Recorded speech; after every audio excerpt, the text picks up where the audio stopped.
DV live radio, आपकी आवाज। खबरें आज की। नमस्कार, मैं हूं समीर आत्मज मिश्र।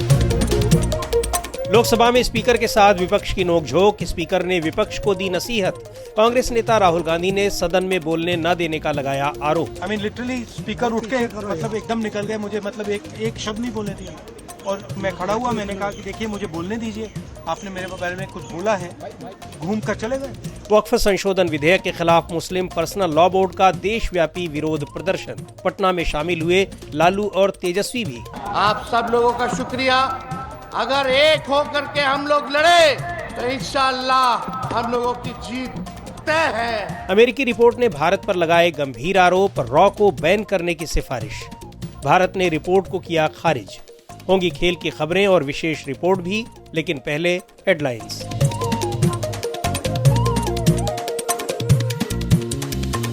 हेडलाइंस के साथ मैं हूं अतुल सिन्हा। छत्तीसगढ़ के पूर्व सीएम भूपेश बघेल के रायपुर और भिलाई के घरों पर सीबीआई का छापा। महादेव बेटिंग ऐप मामले में ईडी की भी हो चुकी है छापेमारी। आईपीएस अफसर आसिफ शेख के घर भी पहुंची सीबीआई की जांच टीम। पीएम रिलीफ फंड पर अमित शाह के आरोपों पर कांग्रेस ने दिया राज्यसभा में विशेषाधिकार हनन का नोटिस। सोनिया गांधी की प्रतिष्ठा धूमिल करने का आरोप। शिंदे के बाद अब कॉमेडियन कुणाल कामरा ने की निर्मला सीतारमण पर पैरोडी। कहा कमाई लूटने साड़ी वाली दीदी आई, नाम निर्मला ताई। पुलिस ने भेजा दूसरा समन। सामना के लेख में शिवसेना यूबीटी ने फडणवीस को बताया कमजोर गृह मंत्री। उड़ीसा में अनुशासनहीनता के आरोप में कांग्रेस के 12 विधायक 7 दिनों के लिए निलंबित। विधानसभा में जबरदस्त हंगामा। और गाजा में पहली बार सड़कों पर हुआ हमास का विरोध। जंग से परेशान सड़कों पर उतरे हजारों फिलिस्तीनी। हमास को उखाड़ फेंकने के लगाए नारे। डीवी लाइव रेडियो पर आप सुन रहे हैं खबरें आज की। शुरुआत करते हैं संसद की कार्यवाही और वहां हुए विवादों से। संसद में सत्ता पक्ष और विपक्ष के नेता कैसे व्यवहार करेंगे, किसे बोलने के लिए कितना समय देना है, यह सब लोकसभा में स्पीकर और राज्यसभा में सभापति तय करते हैं। इन दोनों पीठासीन अधिकारियों से यह अपेक्षा की जाती है कि उनके लिए हर सदस्य सदन का निर्वाचित प्रतिनिधि है, न कि किसी पार्टी का सदस्य। लेकिन कई बार ऐसा होता नहीं है। खासकर मौजूदा स्पीकर और सभापति पर यह आरोप लगातार लग रहे हैं कि वो सत्ता पक्ष के साथ पक्षपात और विपक्ष के साथ भेदभाव करते हैं। कुछ ऐसा ही वाकया आज भी लोकसभा में हुआ। स्पीकर ओम बिरला ने नेता प्रतिपक्ष राहुल गांधी को कुछ नसीहत देने के बाद सदन की कार्यवाही स्थगित कर दी। ऐसा उन्होंने क्यों किया, यह किसी की समझ में नहीं आया। लेकिन राहुल गांधी काफी व्यथित दिखे और उन्होंने स्पीकर पर विपक्ष की आवाज दबाने का आरोप लगाया। क्या है पूरा मामला, बता रही हैं अंशिता। इस परिप्रेक्ष्य में मेरा नेता प्रतिपक्ष से अपेक्षा है कि लोकसभा प्रक्रिया कांड संचालन नियम 349 के वर्णित सभा में पालनीय नियमों के अनुरूप सदन में आचरण व्यवहार करें, जो सदन की मर्यादा और प्रतिष्ठा के अनुरूप रहना चाहिए। मैं पुनः आग्रह करता हूं, इस सदन में विशेष रूप से प्रतिपक्ष के नेता से तो ये अपेक्षा की जाती है कि वो आचरण रखें। लोकसभा अध्यक्ष ओम बिरला किस बात पर नाराज हो गए, खासकर नेता प्रतिपक्ष राहुल गांधी के ऊपर। वो ना तो राहुल गांधी समझ पाए और ना ही कोई और सदस्य। स्पीकर ने किसी को कुछ कहने का मौका भी नहीं दिया और सदन की कार्यवाही 2 बजे तक के लिए स्थगित कर दी। लेकिन राहुल गांधी स्पीकर के इस बर्ताव से काफी व्यथित दिखे। कहने लगे समझ में नहीं आता कि वो ऐसा बर्ताव क्यों करते हैं। लीडर ऑफ ऑपोजिशन को एक कन्वेंशन है कि बोलने दिया जाता है। जब भी मैं खड़ा होता हूं मुझे बोलने नहीं दिया जाता है। तो पता नहीं मतलब ये किस प्रकार से हाउस चल रहा है। जो हम कहना चाहते हैं हमें कहने नहीं देते हैं। मैं बिल्कुल शांति से बैठा था, मैंने एक शब्द नहीं बोला, ठीक है। और पिछले 7-8 दिन में मुझे बोलने नहीं दिया, मैंने कुछ नहीं बोला है। डेमोक्रेसी में ऑपोजिशन की जगह होती है और सरकार की जगह होती है। यहाँ पे ऑपोजिशन की जगह है ही नहीं। अब पता नहीं स्पीकर की क्या थिंकिंग है, क्या अप्रोच है, बट सच्चाई ये है कि हमें नहीं बोलने दे रहे। राहुल गांधी बोले कि उन्होंने कई बार बोलने की कोशिश की, लेकिन उन्हें बोलने ही नहीं दिया जाता। इसके बाद विपक्ष के करीब 70 सांसद स्पीकर से जाकर मिले।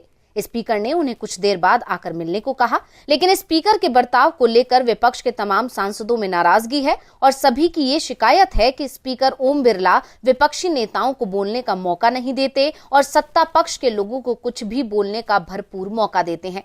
कांग्रेस सांसद गौरव गोगोई बोले, विशेष रूप से नेता प्रतिपक्ष जब सदन में आते हैं, अपनी बात रखना चाहते हैं, हर बार कोई नियम दिखाकर उनको अपना जो अधिकार है, जो लोगों के मुद्दों को उठाना चाहते हैं, बार बार उनको उनके अधिकार से वंचित किया जाता है।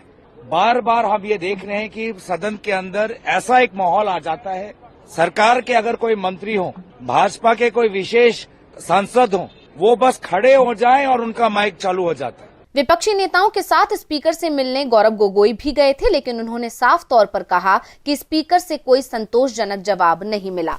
वहीं टीएमसी सांसद शत्रुघ्न सिन्हा ने भी इस मुद्दे पर राहुल गांधी का बचाव किया और स्पीकर पर पक्षपात का आरोप लगाया। आज तमाम लोग राहुल गांधी की ओर देख रहे हैं और राहुल गांधी की ओर चूंकि तमाम लोग देख रहे हैं, आज इतने बढ़िया वक्ता और परिपक्व वक्ता के रूप में उभर कर आए हैं वो, कि आज लगता है कई लोगों में, खासकर हमारे रूलिंग पार्टी में बड़ी घबराहट हो गई है, रूलिंग पार्टी के दोस्तों में और खासकर हमारे बीजेपी के मित्रों में। वो हमेशा रोकने की कोशिश या रुकवाने की कोशिश करते हैं। रुकवाने की कोशिश, आप समझ गए मैं क्या मतलब कह रहा हूँ, कि इसको उनको रोको किसी तरह। पिछली बार भी तो रोक दिया गया है या टोक दिया गया है, बीच में काट दिया गया है। दरअसल पिछले काफी समय से विपक्ष तमाम जरूरी मुद्दों पर चर्चा की मांग कर रहा है, लेकिन स्पीकर की तरफ से एक भी जरूरी मुद्दे पर चर्चा की अनुमति नहीं दी जा रही है। विपक्ष का कहना है कि जब सदन में जरूरी मुद्दों पर चर्चा ही नहीं होगी तो फिर सदन का फायदा क्या। स्पीकर कई बार विपक्षी सदस्यों को झिड़कते और सत्ता पक्ष के सदस्यों की बातों पर खुश होते भी दिखते हैं। विपक्षी सदस्यों का कहना है कि सदन का अनुशासन सिर्फ सदस्यों के लिए ही नहीं, पीठासीन अधिकारी के लिए भी होता है, बल्कि उसके लिए इसकी अपेक्षा कहीं ज्यादा की जाती है। डीवी लाइव रेडियो के लिए मैं अंशिता। लोकसभा में स्पीकर और विपक्षी सांसदों के बीच मतभेद और विवाद ये पहला मौका नहीं है, बल्कि ऐसे मौके अक्सर आते हैं। सदन के भीतर विपक्षी सांसद ये कहते हुए सुनाई देते हैं और स्पीकर पर पक्षपात का आरोप लगाते हैं।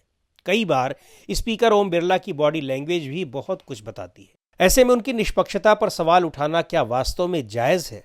यही सवाल पूछा मैंने वरिष्ठ पत्रकार और देशबंधु ग्रुप के editor in chief Rajiv Ranjan Srivastava से। पहली बात तो यह है कि ठीक है, सदन, दोनों सदन, चाहे राज्यसभा हो या लोकसभा हो, दोनों के जो सभापति हैं, एक तरफ स्पीकर दूसरी तरफ सभापति, ये दोनों के अधिकार क्षेत्र का है। मतलब सदन कैसे चले, इनका अधिकार क्षेत्र है।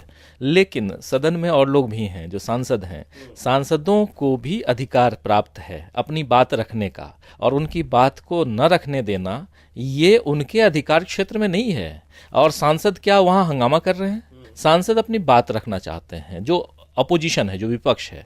और एलओपी तो ऐसे ही प्रधानमंत्री के बाद दूसरा चेहरा होता है, और एलओपी यानी leader of opposition Rahul Gandhi को लेकर मुझे ऐसा लगता है कि पहले से सत्ता पक्ष में इस ढंग का एक मतलब उनकी मानसिकता ऐसी बनी हुई है, बैठी हुई है कि राहुल गांधी या तो उनसे डरते हैं ये लोग बहुत ज्यादा, या उनको इग्नोर करने की कोशिश करते हैं। और दोनों ही स्थिति में, चाहे आप इग्नोर कीजिए या डरिए, दोनों ही हालत में ये भागते हुए नजर आते हैं। आज भी जो हुआ उसमें लोकसभा अध्यक्ष भागते हुए नजर आए।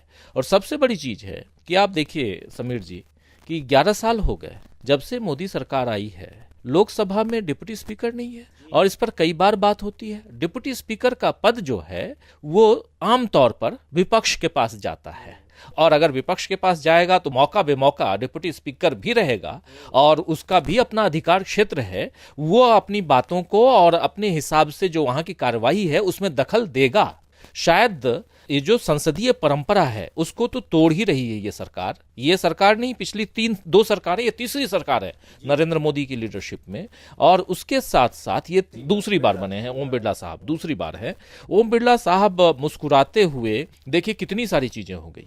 मुस्कुराते हुए आप कैमरा ऑफ करवा देते हैं, मुस्कुराते हुए आप लीडर ऑफ ऑपोजिशन के सामने से कैमरा हटवा देते हैं, मुस्कुराते हुए लीडर ऑफ ऑपोजिशन अगर कोई फोटो दिखाना चाहता है तो आप दिखाने नहीं देते हैं, मुस्कुराते हुए आप इनकी तमाम चीजों को, जो ऐसी बातें लगती हैं कि इसको सदन की कार्रवाई से हटाना चाहिए, एक्सपंज करना चाहिए, उसको आप एक्सपंज कर देते हैं। लेकिन रमेश बिधूड़ी टाइप के लोग जो सदन के अंदर बकवास करते हैं, बकवास वर्ड में कह रहा हूं, बकवास करते हैं, उनके शब्दों को विलोपित करना तो दूर, उन पर आप कुछ नहीं बोलते हैं, माफी नहीं मंगवाते हैं, तो दोहरा आचरण क्यों कर रहे हैं, ये सवाल उठ रहा है। और भारत की संसदीय परंपरा को पूरी दुनिया निगाहें टिकाकर देखती है, और ये तो बजट सत्र है, और राहुल गांधी का बाहर निकलकर बोलना ये मायने रखता है कि हमको बोलने नहीं दिया गया। बिल्कुल यही बात है कि आप लोगों ने ये देखा हुआ है, जो एक परंपरा रही है कि विपक्ष के नेता को किस तरीके से न केवल उनको बोलने का मौका हमेशा दिया जाता है, उनसे सलाह भी ली जाती है, सदन के भीतर सलाह ली जाती है। यहाँ कई बार ऐसा देखने में आता है कि जैसे झिड़क दे रहे हो लोकसभा में विपक्ष के नेता। ताज़ा तरीन उदाहरण, जब प्रधानमंत्री तमाम मुद्दों पर चर्चा की मांग हो रही है, ऐसा लगा कि जैसे मजाक उड़ा रहे हो, कुंभ पर बात कहकर अपनी बात आधे घंटे 15-20 मिनट की रखकर वो चल दे, और उस पर सवाल पूछने की जब बात आई तो किस तरीके से झिड़का गया। ये इस तरह के उदाहरण लगातार दिखाई पड़ते हैं। ऐसे में ओम बिरला स्पीकर, बतौर स्पीकर, ये कैसे उम्मीद कर सकते हैं कि विपक्षी सांसद उनके अनुशासन में इस तरह से रहें जैसे प्राइमरी स्कूल का हेडमास्टर होता है, कि बाकी बच्चे सब उसी तरीके से बने रहें? तो उनको भी कुछ आचरण अपना दिखाना पड़ेगा। आप सही कह रहे हैं, बिल्कुल सही कह रहे हैं। वो चाहे सभापति हों या अध्यक्ष महोदय हों, स्पीकर हों, लेकिन इनको भी आप देखिए, राज्यसभा के सभापति, आखिर उनको 2 दिन पहले अभी धनखड़ साहब को और जेपी नड्डा को एक साथ बुलाना पड़ा, बात करनी पड़ी। एलओपी है वहाँ मल्लिकार्जुन खड़गे और दोनों बैठे और बातें हुई तो राज्यसभा में। ऐसे ही इनको भी बात करनी पड़ेगी। देखिए, संसदीय परंपरा का निर्वहन अगर आप नहीं करेंगे तो कहीं ना कहीं आप भारत के जो लोकतंत्र है, जिसके बारे में तमाम अच्छी बातें होती हैं दुनिया भर में, उसको आप कहीं ना कहीं डाउन कर रहे हैं। लीडर ऑफ अपोजिशन एक पद, अच्छा पद होता है, और इस पद की गरिमा का आप ख्याल रखिए। और डिप्टी स्पीकर, मैं तो फिर से कहूँगा, डिप्टी स्पीकर के पद को आप भरिए और अपना काम जो आपका है लोकसभा अध्यक्ष के रूप में, उस काम पर फोकस कीजिए, क्योंकि लग रहा है कि आप सत्ता पक्ष का साथ देने के लिए उन तमाम गतिविधियों में शामिल हो जा रहे हैं जिन गतिविधियों में सत्ता पक्ष के दूसरे, चूंकि आप उस कुर्सी पे, उस आसंदी पे बैठे हैं, और जब आप उस आसंदी पे बैठते हैं तो आप किसी भी पार्टी विशेष के कार्यकर्ता के रूप में नहीं बैठते हैं, नेता के रूप में नहीं बैठते हैं। आप वहां पर एक हेडमास्टर की भूमिका में भी रहे तो हेडमास्टर सब कुछ देखता है, हर बच्चे को एक समान देखता है। वो ऐसा नहीं है कि ये बच्चा मेरा नहीं है तो इसको पीटना है, ये बच्चा तेरा है तो मैं प्यार करूंगा, ऐसा तो होता नहीं है। वैसी चीज है यहाँ पे, लेकिन इनको मानना चाहिए, समझना चाहिए। ये थे वरिष्ठ पत्रकार Rajiv Ranjan Srivastava. DB live radio पर आप सुनते हैं देश दुनिया की ताजा तरीन खबरें, और खबरों के बीच की खबरें यानी विश्लेषण भी। खबरों और विश्लेषण के अलावा यहाँ होती है साहित्य, कला, संस्कृति और विज्ञान से लेकर आर्थिक और खेल जगत की भी चर्चा। और अब बात करते हैं वक्फ संशोधन विधेयक की, जिसे लेकर देश भर में विरोध हो रहा है। वक्फ संशोधन विधेयक हालांकि अपने नए प्रारूप में संसद में अभी पेश नहीं हो पाया है, लेकिन उसे लेकर all India Muslim personal law board और दूसरे मुस्लिम संगठन देशव्यापी विरोध प्रदर्शन कर रहे हैं। आज बिहार की राजधानी पटना में इसके खिलाफ प्रदर्शन किया गया, जिसमें राष्ट्रीय जनता दल के नेता और बिहार के पूर्व मुख्यमंत्री लालू यादव और तेजस्वी यादव भी शामिल हुए। प्रदर्शन के आयोजकों ने मुख्यमंत्री नीतीश कुमार को भी बुलाया था, लेकिन वो नहीं पहुंचे। पूरे ब्यौरे के साथ हैं आंचल। देश भर में वक्फ संशोधन विधेयक का विरोध बढ़ता ही जा रहा है। सरकार एक तरफ जेपीसी की रिपोर्ट के आधार पर विधेयक को दोबारा संसद में पेश करने की तैयारी कर रही है, तो वहीं मुस्लिम संगठन इसके खिलाफ देशव्यापी प्रदर्शन कर रहे हैं। बुधवार को पटना में all India Muslim personal law board की तरफ से आयोजित विरोध प्रदर्शन में हजारों लोगों ने हिस्सा लिया। बिहार के पूर्व मुख्यमंत्री लालू यादव और पूर्व डिप्टी सीएम तेजस्वी यादव भी समर्थन में पहुंचे और वक्फ संशोधन विधेयक को उन्होंने असंवैधानिक बताया। इस लड़ाई में आप लोग अगर एक कदम चलिएगा तो हम लोग 4 कदम चलने का काम करेंगे और इस कानून को रोकने का काम करेंगे। आप सब लोगों का शुक्रिया। अगर एक होकर के हम लोग लड़े तो इंशाअल्लाह हम लोगों की जीत तय है और हम लोग संविधान को बचाने का काम करें। किसी भी कीमत पे नागपुरिया कानून को हम लोग लागू नहीं होने देंगे, नहीं होने देंगे। मुस्लिम संगठनों का आरोप है कि वक्फ कानून में नए संशोधनों से वक्फ संपत्तियों का प्रबंधन सरकार अपने हाथ में लेना चाहती है। वक्फ संपत्तियों में ज्यादातर मस्जिद, दरगाह, कब्रिस्तान जैसी संपत्तियां आती हैं। कांग्रेस पार्टी ने भी इस संशोधन विधेयक के विरोध को अपना समर्थन दिया है और पार्टी संसद में भी इसका विरोध कर रही है। All India Muslim personal law board ने इस प्रदर्शन में बिहार के मुख्यमंत्री नीतीश कुमार और एलजेपी नेता चिराग पासवान से भी समर्थन की अपील की थी, लेकिन इन दोनों पार्टियों के कोई नेता वहां नहीं पहुंचे। वहीं एनडीए सरकार में मंत्री और बिहार के पूर्व मुख्यमंत्री जीतन राम मांझी ने इस विरोध प्रदर्शन को कठमुल्लाओं का विरोध बताया। तो ये गलत कर रहे हैं, राजनीति कर रहे हैं। राजनीति इसलिए कर रहे हैं कि हर धर्म में हर तरह के लोगों को ये किया जाता है। क्या हमारे दिवाली में, हमारे छठ में लोग नहीं ये करते हैं? उसी प्रकार से वहाँ भी कुछ देते हैं। तो अगर राज्य की ओर से दे रहे हैं नरेंद्र मोदी जी तो अच्छा है। और ये कहता है कि भाई नरेंद्र मोदी जी सर्वधर्म समभाव की बात करते हैं, इसलिए काम इसको प्रशंसा करनी चाहिए। धरना देने वाले लोग कठमुल्ले हैं, धार्मिक भावना फैला करके देश में फिरकापरस्ती लाना चाहते हैं। वहीं वक्फ संशोधन विधेयक पर बनी जेपीसी के चेयरमैन जगदम्बिका पाल ने इस विरोध प्रदर्शन पर ये कहते हुए आपत्ति जताई कि मुस्लिम पर्सनल लॉ बोर्ड राजनीति कर रहा है। All India Muslim personal law board जिस तरह से वक्फ को लेकर के विवाद और राजनीति कर रहा है, उसकी कोशिश हो रही है कि कहीं न कहीं देश के अल्पसंख्यकों में, मुस्लिम में उनको गुमराह करने की और भ्रम फैलाने की। आखिर अगर एक वक्फ में अमेंडमेंट का कानून लेकर के सरकार आई थी और सरकार ने फिर आग्रह किया स्पीकर साहब से कि उसको ज्वाइंट पार्लियामेंट्री कमेटी को रेफर कर दिया जाए। ज्वाइंट पार्लियामेंट्री कमेटी में हमने अभी रिपोर्ट दी है। अब उस रिपोर्ट के आधार पर सरकार अमेंडेड कानून लाने जा रही है। मुस्लिम पर्सनल लॉ बोर्ड ने इससे पहले 17 मार्च को दिल्ली के जंतर मंतर पर भी वक्फ संशोधन विधेयक के खिलाफ प्रदर्शन किया था। 28 मार्च को विजयवाड़ा में प्रदर्शन का आयोजन किया गया है।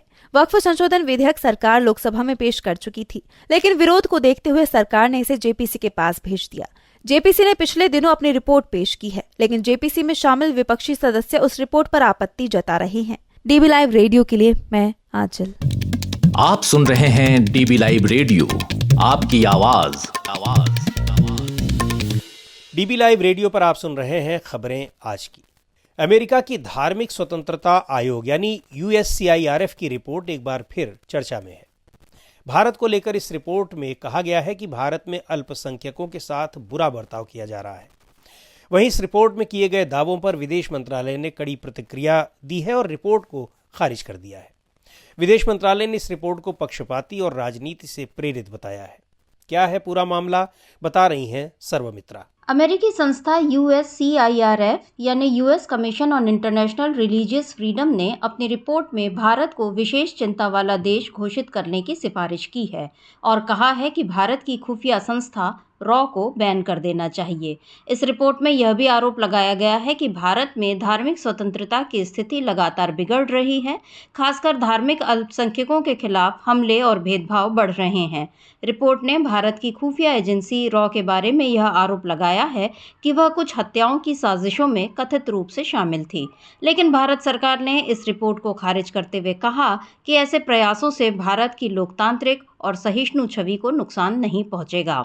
भारतीय विदेश मंत्रालय के प्रवक्ता रणधीर जायसवाल ने कहा कि हमने अमेरिका की अंतर्राष्ट्रीय धार्मिक स्वतंत्रता आयोग की हाल ही में जारी 2025 की वार्षिक रिपोर्ट देखी है, जो एक बार फिर पूर्वाग्रह से भरी हुई और राजनीतिक उद्देश्यों से प्रेरित लगती है। उन्होंने कहा कि यह संस्था बार बार कुछ घटनाओं को बढ़ा चढ़ाकर पेश करती है और भारत के बहुसांस्कृतिक समाज को गलत तरीके से दर्शाने की कोशिश करती है। यह धार्मिक स्वतंत्रता की चिंता से ज़्यादा एक सोची समझी रणनीति का हिस्सा लगता है। अमेरिका के अंतर्राष्ट्रीय धार्मिक स्वतंत्रता आयोग ने साल 2025 की वार्षिक रिपोर्ट मंगलवार को जारी की थी। इस रिपोर्ट में कहा गया था कि भारत में अल्पसंख्यकों के साथ बुरा बर्ताव किया जा रहा है।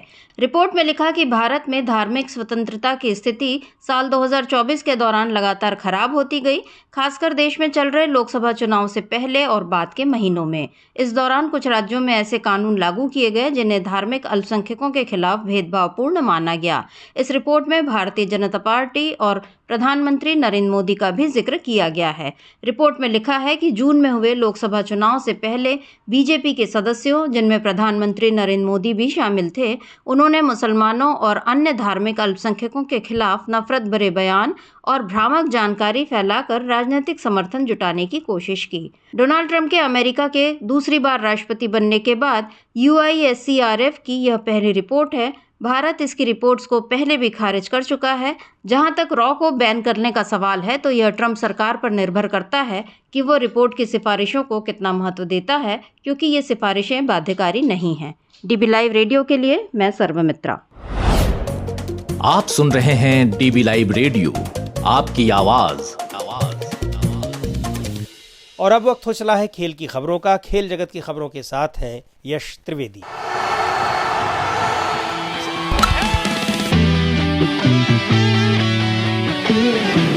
पंजाब किंग्स ने आईपीएल 2025 के अपने पहले मुकाबले में गुजरात टाइटंस को 11 रनों से हराकर टूर्नामेंट में धमाकेदार शुरुआत की है। इस जीत के साथ पंजाब ने पॉइंट्स टेबल में चेन्नई सुपर किंग्स को तीसरे स्थान से खिसकाकर चौथे स्थान पर पहुंचा दिया है। आईपीएल 2025 के शुरुआती चरण में अब सभी 10 टीमों ने एक एक मैच खेल लिया है, जिसमें 5 टीमों ने जीत के साथ अपना खाता खोला है, जबकि 5 टीमें अभी भी अंकों के इंतजार में हैं। आईपीएल 2025 का आगाज 22 मार्च को गत चैंपियन कोलकाता नाइट राइडर्स और रॉयल चैलेंजर्स बेंगलुरु के बीच हुए मुकाबले से हुआ था। इस मैच में विराट कोहली की अगुवाई वाली आरसीबी ने केकेआर को 7 विकेट से मात देकर पहली जीत दर्ज की और पॉइंट टेबल में अंक हासिल करने वाली पहली टीम बनी। इसके बाद सनराइजर्स हैदराबाद ने राजस्थान रॉयल्स को हराकर दूसरा स्थान हासिल किया। तीसरे मुकाबले में चेन्नई सुपर किंग्स ने मुंबई इंडियंस को शिकस्त दी, जबकि चौथे मैच में दिल्ली कैपिटल्स ने लखनऊ सुपर जायंट्स को 1 विकेट से हराकर टूर्नामेंट का सबसे रोमांचक मुकाबला अपने नाम किया। 5वें मैच में पंजाब किंग्स ने गुजरात टाइटंस को हराकर पॉइंट्स टेबल में अपनी मजबूत स्थिति बनाई। 5 मैचों के बाद पॉइंट्स टेबल में सनराइजर्स हैदराबाद शीर्ष पर है, जबकि आरसीबी दूसरे स्थान पर काबिज है। पंजाब किंग्स तीसरे, चेन्नई सुपर किंग्स चौथे और दिल्ली कैपिटल्स 5वें नंबर पर है। इन सभी टीमों के 2-2 अंक हैं, लेकिन नेट रन रेट के आधार पर हैदराबाद पहले स्थान पर बरकरार है। दूसरी ओर Lucknow Super Giants, Mumbai Indians, Gujarat Titans, Kolkata Knight Riders और राजस्थान रॉयल्स अभी तक जीत का स्वाद नहीं चख पाए हैं। आज यानी 26 मार्च को इस वक्त कोलकाता नाइट राइडर्स और राजस्थान रॉयल्स के बीच मुकाबला जारी है। दोनों टीमों का ये आईपीएल में दूसरा मैच है। दोनों टीमें अपना पहला मुकाबला हार चुकी हैं। ऐसे में इस मैच को जीतने वाली टीम पॉइंट्स टेबल में अपना खाता खोलेगी। अब इस मैच के नतीजे का दर्शक बेसब्री से इंतजार कर रहे हैं। यश त्रिवेदी, डीबी लाइव रेडियो।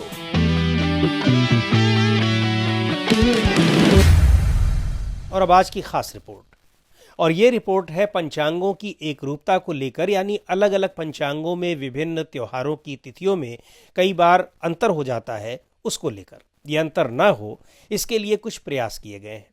इसी की चर्चा कर रहे हैं हमारे साथी अतुल सिन्हा।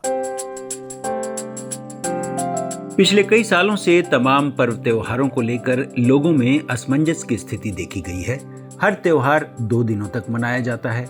अलग अलग पंचांग होली, दीपावली या अन्य त्योहारों की अलग अलग तिथियां बताता है और लोग परेशान रहते हैं कि कब मनाएं।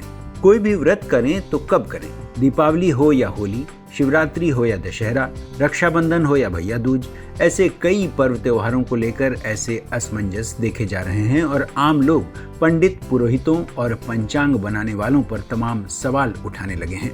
अपनी विश्वसनीयता पर उठते सवालों से तमाम ज्योतिषाचार्य भी परेशान हैं। एक तरफ सनातन धर्म का इतना शोर शराबा है तो दूसरी तरफ तिथियों को लेकर कई तरह की विसंगतियां सामने आ रही हैं। ऐसे में बनारस हिंदू विश्वविद्यालय के ज्योतिष विभाग ने 2 दिनों तक इस समस्या पर गंभीर चिंतन किया। पिछले 3 वर्षों से इसे लेकर मशक्कत चल रही थी। तमाम ज्योतिषाचार्यों और पंचांग के जानकारों के बीच 4-5 बैठकें भी हुई। फिलहाल 2 दिनों की इस बैठक के बाद बीएचयू, काशी विद्वत परिषद और तमाम पंचांगकारों ने पंचांगों के इस अंतर को खत्म करने का फैसला किया है और अब 2025-26 के दौरान काशी के सभी पंचांगों में एक रूपता कायम कर दी गई है। बीएचयू का दावा है कि अब चैत्र शुक्ल प्रतिपदा से नया पंचांग लागू भी हो जाएगा। अब जो नया पंचांग बनाया गया है उसमें बीएचयू से बनने वाला विश्व पंचांग, ऋषिकेश पंचांग, महावीर पंचांग, गणेश आपा पंचांग, आदित्य पंचांग और ठाकुर प्रसाद के पंचांग भी शामिल हैं। बीएचयू के ज्योतिष विभाग के पूर्व विभागाध्यक्ष विनय पांडे ने तो दावा किया है कि 3 साल की मेहनत अब रंग लाई है और काशी के सभी पंचांग एक हो गए हैं। कुछ तिथियों को लेकर भेद जरूर था, लेकिन धर्मशास्त्रीय प्रमाणों के आधार पर इसे दूर कर लिया गया है। अभी 2025-26 के लिए एक रूप पंचांग का प्रकाशन हो चुका है और 26-27 के पंचांग के लिए भी जल्दी ही बैठक होने वाली है। अभी पंचांगों को एक करने का यह पहला चरण है और काशी के पंचांगों पर इसे केंद्रित किया गया है। जल्दी ही राष्ट्रीय स्तर पर पंचांगों की एक रूपता को लेकर भी बैठकें होंगी। बीएचयू के दावों पर भरोसा करें तो अब प्रमुख त्योहारों की तिथियों में फर्क नहीं होगा। कई ज्योतिषियों ने पंचांगों में हुए इस बदलाव को सकारात्मक बताया है और कहा है कि पूरे देश में पंचांगों का एकीकरण जरूरी भी है और तिथियों को लेकर यह असमंजस हटना ही चाहिए। ज्योतिषाचार्य महेश चंद्र पुरोहित कहते हैं कि सत्य तो एक ही है ग्रंथों के आधार पर, इसलिए कंफ्यूजन इसलिए होता है कि लोग मिसगाइड होते हैं, लोगों को पूरा समझ में नहीं आता, अपनी अपनी थ्योरी बन जाती है। तो मेरा ये कहना है कि कोई ऐसी बड़ी मीटिंग हो, कोई ऐसे धार्मिक लोग, धर्मशास्त्र के लोग, एस्ट्रोलॉजर वगैरह सब बैठे देश में और किसी ऐसे नतीजे तक पहुंचे कि भाई एक राय बनाए, पंचांगी कुछ ऐसे बने जिसमें कोई कंफ्यूजन नहीं हो, सब मिलकर के एक ही चीज उसमें डिक्लेयर करें तो देश के लिए अच्छा होगा, लोगों के लिए भी अच्छा होगा और हमारी जो प्रक्रिया है, हमारी जो परंपराएं चली आ रही है, हमारी जो नियम चले आ रहे हैं शास्त्रों के, ग्रंथों के, उनकी एक इमेज बनी रहे। जैसे हमारे पूर्व और पश्चिम इतना बड़ा देश है, कई चीजें तो ऐसी होती है जो जहाँ पर सूर्योदय का अंतर होता है तो तिथि का अंतर पड़ जाता है, तो कहीं कुछ हो जाता है, वो अलग मैटर है। लेकिन जहाँ ऐसी कोई बात नहीं है, ऐसी चीजों में थोड़ा कंफ्यूजन होता है लोगों को कि ग्रंथों में नियम क्या है, समझने में प्रॉब्लम होती है, इसलिए होती है। बेशक यह कोशिश आम लोगों के भीतर तमाम त्योहारों को लेकर बरसों से चल रहे असमंजस को दूर करने में मददगार साबित हो सकती है, बशर्ते बाजार के दबाव और ज्योतिषाचार्यों के आपसी मतभेद दूर हो जाएं। डीबी लाइव रेडियो के लिए मैं अतुल सिन्हा। इस कार्यक्रम को अब यहीं समाप्त करते हैं। बने रहिए डीबी लाइव रेडियो के साथ। हर रोज सुनिए दिन भर की खबरों और विश्लेषण का हमारा ये प्रोग्राम खबरें आज की। अब दीजिए इजाजत, नमस्कार।